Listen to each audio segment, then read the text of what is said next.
There is a secret that lives so close to us, most people never see it. A force so powerful, so intimate, that it has been buried, shamed, and distorted for centuries. Not because it was evil, but because it holds the key to our divine potential. This energy has been called many things: Kundalini, the serpent fire, the vital force. But behind all the names lies a deeper truth. Within each of us is a raw, creative power, sexual energy, not just meant for pleasure or reproduction, but for transformation. The ancient masters knew this. From Egyptian temples to Tantric rituals, they understood that this energy could awaken the soul, shape reality, and elevate human consciousness. But over time, society turned this sacred force into taboo. Desire became sin. The body became shame. The fire was hidden, not extinguished, just forgotten. Today, we remember. Today, we step into what was once forbidden, not to rebel, but to reclaim what was always ours. The truth is simple, and yet revolutionary. You carry the fire of the divine within you, and now, it's time to awaken it. There is a secret so close to us that it becomes cruelly obvious, a power so intense that it was demonized, hidden, and distorted over the centuries. Not because it was dangerous in itself,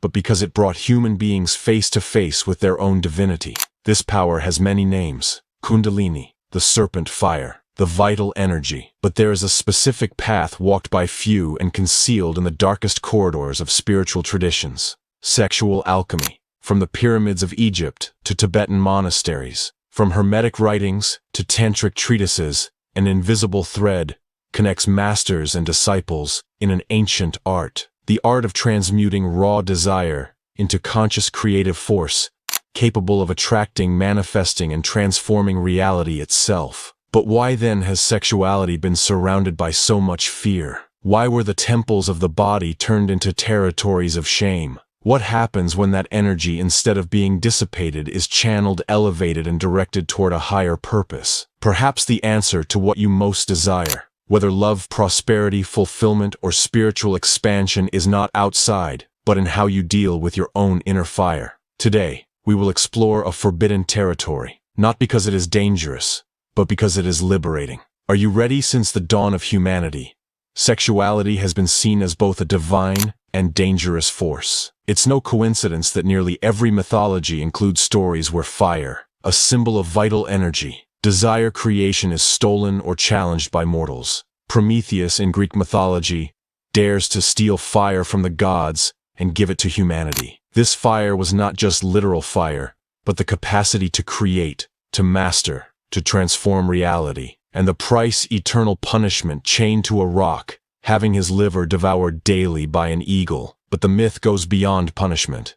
It speaks of a boundary imposed by the gods upon humans, the limit of accessing and manipulating their own creative energy. The ancients knew sexual energy is the inner fire, not just the reproductive drive, but the spark of life itself. That's why the temples of Isis in Egypt, the tantric practices of India, and the Dionysian rituals of Greece never separated the erotic from the spiritual. The body was a living temple. The union of opposites in the sexual act mirrored the cosmic union. This dual nature of sexual energy was always understood by the masters. It is the energy that can enslave or liberate, that can bind to fleeting pleasure or open portals to divine ecstasy. In Hermeticism, this energy is symbolized in the caduceus of Hermes, two serpents entwined around a central staff. That central staff represents the spinal column itself, the axis where the serpent fire sleeps, waiting to be awakened. But how was this energy veiled over history? Why did sexuality, once sacred, become taboo? Sin, shame. The answer lies in the implicit power this energy carries. Ancient civilizations understood that those who master their creative energy master their reality. A person who governs their own fire needs no intermediaries, no external authorities to access the divine. They themselves become temple priests, and God, religious, political, and social institutions realized that to maintain control over the masses, it was necessary to disconnect human beings from their own source of power. They turned pleasure into guilt, desire into sin, the body into an enemy, and the fire which should ascend the spine, as light began to descend and dissipate like smoke. In Egypt, the practice of anastasis, or resurrection of the vital energy, was taught in the temples of Isis and Osiris. It wasn't about the literal resurrection of dead bodies, but the awakening of dormant energy within the living body. Initiates learn to channel sexual energy to nourish the higher centers of consciousness, rising from the base of the spine to the crown of the head, transforming desire into vision, instinct into intuition, pleasure into power. Creative energy is ambivalent. It can nourish or destroy. It is Eros and Thanos, life and death. That's why ancient cultures surrounded sexuality with symbols, rituals, and myths, not to repress it, but to protect it. They knew that without awareness, fire becomes wildfire.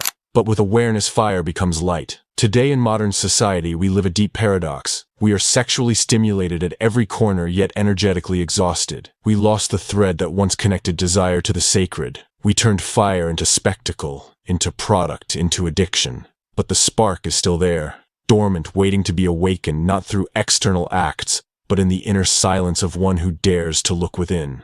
And perhaps that was the greatest theft of all. Not the fire of the gods given to man, but man being stolen from his own connection with the fire. Sexual alchemy, then, is the recovery of that lost fire. It is the return to the inner garden where the masculine and feminine, the sun and moon, heaven and earth meet not outside, but within each of us. And in that meeting, there is no more separation. Desire is no longer the enemy. The body is no longer a prison. The fire is no longer sin. The fire finally is liberation. If in the first chapter we saw that sexual energy is the fire stolen from the gods, here we enter the heart of the great work, the act of transforming that raw fire into a conscious creative force. Because it's not enough to possess the fire, one must know what to do with it. The alchemists called this transmutation. A powerful word, but often misunderstood. Many think that to transmute is to suppress, control, or repress. But no, to transmute is to take something in its densest form and elevate it to a more subtle vibration without destroying its essence. It is turning lead into gold without denying the lead. In the context of sexual energy, this means not wasting it, not dissolving it, not losing it in unconscious orgasm, but channeling it, accumulating it, redirecting it toward higher purposes. Taoist master Mantak Chia teaches in his writings on cultivating sexual energy that the human body contains a celestial microcosm, where energy meridians follow specific pathways, connecting the organs to the vital centers. Sexual energy, he explains, can be moved from the genitals to the brain, from instinct to intuition, from desire to insight. This is not a vague spiritual metaphor. It's a concrete practice involving breath visualization and contraction of specific muscles. Tantric tradition calls this sublimation, guiding the energy up through the subtle channels of the spine, from the base Muladhara to the crown Sahasrara, awakening Kundalini, the sleeping serpent. But the goal is not merely to retain sexual energy. The goal is to transform its quality. Wilhelm Reich, the psychoanalyst who dared to confront the taboo of sexual energy in the West, said that repressed or ungoverned orgasm was the root of modern neurosis. But he also pointed to a third way, the conscious integration of sexual energy. For Reich, the Oron, this cosmic vital energy could be stored in the human body and used as creative force, not merely sexual. Here lies the key to transmutation. Desire doesn't need to be eliminated. It needs to be purified. The sexual alchemist does not flee from desire, does not deny, it does not demonize it. He faces it directly without being consumed by it. It's like harnessing the power of a dam. If you just open the floodgates, the water destroys. But if you channel it through turbines, it generates electricity. Desire is the water, consciousness is the turbine. Hermetic traditions have long spoken of the importance of alchemical chastity. But this is not about literal abstinence. It is about not unconsciously wasting the creative force. Yes, it is absolutely possible to live an active sexual life and still transmute energy, so long as the act is not merely physical, but conscious, ritualized, intentional. Sexual alchemy is an inner symphony where physical pleasure and spiritual elevation dance together. In Kundalini awakening, each chakra it passes through represents an integrated level of consciousness, a purification of energy from its densest aspects until it becomes pure light at the crown. But this process requires discipline, patience, repetition. This is not a one-night practice. It is a path which, as Paracelsus said, is not for the cowardly, nor the impatient. That is why the alchemists always spoke of the secret fire, the fire that burns without consuming, the fire that warms without destroying. This fire is the mastered, purified, transmuted sexual energy. When the alchemist manages to keep it burning without consuming his own temple, he becomes an internal source of inexhaustible power. The practical consequence. This fire turns into personal magnetism, unexplainable charisma, a force of attraction that borders on the supernatural. The transmuted alchemist does not need to beg, to chase, to demand. He attracts not because he manipulates others, but because he has transformed himself. The desire that once reached outward now radiates from within, and the world, like an obedient mirror, reflects what is vibrating at his core. This is true transmutation. Desire does not die. It is reborn as creative power. But as the ancient masters warned, power without purity of intention is dangerous. That is why the heart must be purified before the fire is intensified. Because the greater the fire, the more it illuminates, or the more it burns. The art of transmutation, then, is not a magical trick to manipulate external reality, but the oldest and most powerful magic of all, the power to transform oneself. When sexual energy is transmuted, it doesn't disappear. It transforms into an invisible force that begins to radiate from within the human being, like a magnetic field that affects everything around it. The human body then becomes a living magnet. And this magnetization is not merely symbolic. It is bioenergetic, psychological, spiritual. Manly P.H. Hall wrote that the aura of an initiate becomes luminous and vibrant, radiating an influence that magnetizes everything around, even without words. This magnetism is felt. It cannot be seen with the naked eye, but it acts like personal gravity, a force of attraction that transcends appearance, speech, or status. Modern science is just beginning to scratch the surface of this phenomenon.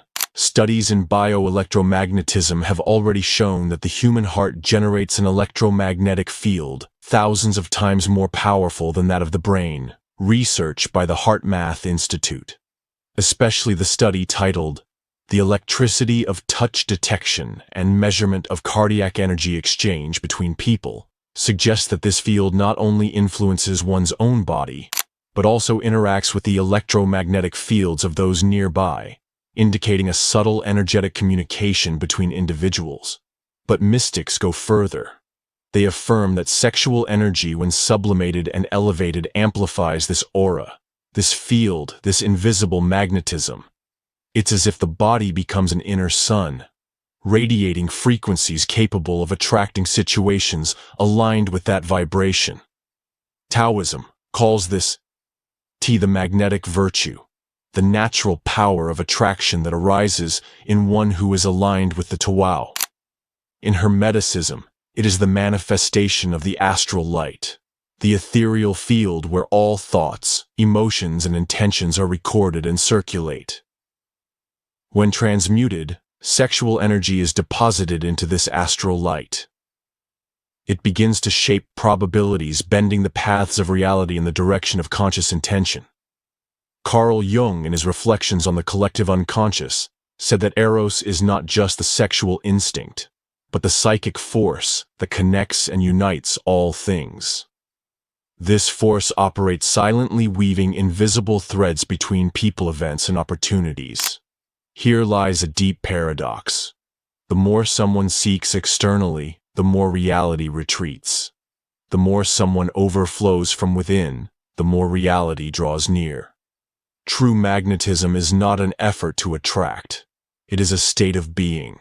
That is why the great masters of sexual alchemy were often described as fascinating, irresistible, radiant. Not because of their appearance, but because they carried a dense, vibrant, luminous energy field. This magnetism was also known as personal power, but not in the modern sense of manipulating or controlling others. It was the power of being so full, so whole, so complete within oneself, that the universe began to reorganize itself around that center. Sexual alchemy then doesn't just attract people sexually. It attracts opportunities, synchronicities, abundance, insights, because creative energy, when not leaked, seeks other ways to express itself. If it's not exhausted in physical pleasure, it turns into creativity, courage, vision. Nikola Tesla, one of the greatest minds in history, attributed his creative capacity to the sublimation of sexual energy. There are accounts that Tesla avoided physical relationships not out of moralism, but because he understood that this energy was his creative fuel. He transformed it into focus, invention, and connection with the field of ideas. The modern sexual alchemist may or may not choose celibacy. It is not literal abstinence that generates magnetism, but consciousness. It is the deliberate use of energy. It is the act of maintaining elevated intention and awakened presence even amid physical pleasure. To not lose the center means not to be completely overtaken by the automatism of pleasure, as one who acts on impulse without direction. It means being fully present with body and soul in the same place. The forgetting of self occurs when desire takes the reins and awareness fades, when pleasure becomes an escape instead of a portal. It is when the human being is reduced to a reactive mechanism and loses the thread of presence that is the real waste. Not the energy itself, but the fact that it escapes without intention, without purpose, without consciousness. Unconscious orgasm drains because it disperses vital force with no return. Conscious orgasm nourishes because it elevates that same force and reintegrates it into the being. When energy is transmuted, it begins to vibrate at more subtle frequencies. It's like throwing a stone into a lake. The ripples expand, touch the shores, and return to the center. Everything you send out comes back. But in sexual alchemy, what you send is not just mental intention. It is intention charged with vital energy, and that gives weight, force, and magnetism to desire. That's why in Tantric and Hermetic traditions a warning is often given: to transmute without purifying. The heart is to create a powerful magnet without direction, because sexual energy amplifies everything. If there is shadow, it amplifies the shadow. If there is light, it amplifies the light. Invisible magnetism, then, is not a technique to get what you want, but a path to become what you desire. And by becoming, the universe responds. The external world is merely a mirror of inner vibration, and transmuted sexual energy is the polishing of that mirror. The brilliance that begins to reflect more clearly what truly resides at the center of your being. In the end, we don't attract what we ask for. We attract what we are. And sexual alchemy is the process of raising that self to its highest vibration, so that everything around comes into resonance with it. This magnetism cannot be taught in books. It cannot be faked. It cannot be bought. It emanates, and wherever it reaches, the world responds, because at its core, the entire universe dances around the one who has become a sun. Thank you for watching. What if everything you're searching for, love, success, peace, purpose, isn't out there, but already inside you, waiting to be unlocked? What if the very energy you've been taught to repress is actually the key to your evolution? When you stop running from your desires and start facing them with awareness, with discipline, with reverence, that's when the transformation begins. This is the path of sexual alchemy. Not about suppression, not about indulgence, but about mastery. When you learn to channel that energy, to purify it, to elevate it, something extraordinary happens. You become magnetic, radiant, aligned. Your presence alone begins to influence the world around you. You stop chasing and start attracting, not from ego, but from essence. Because you're no longer operating from emptiness. You're overflowing from within. This is not a fantasy. It's not mysticism. It is the forgotten science of inner power. The power to shape your life from the inside out. And in that power, you don't just find pleasure. You find purpose. You find peace. You find yourself. You are the fire. You always were. And now, it's time to burn bright.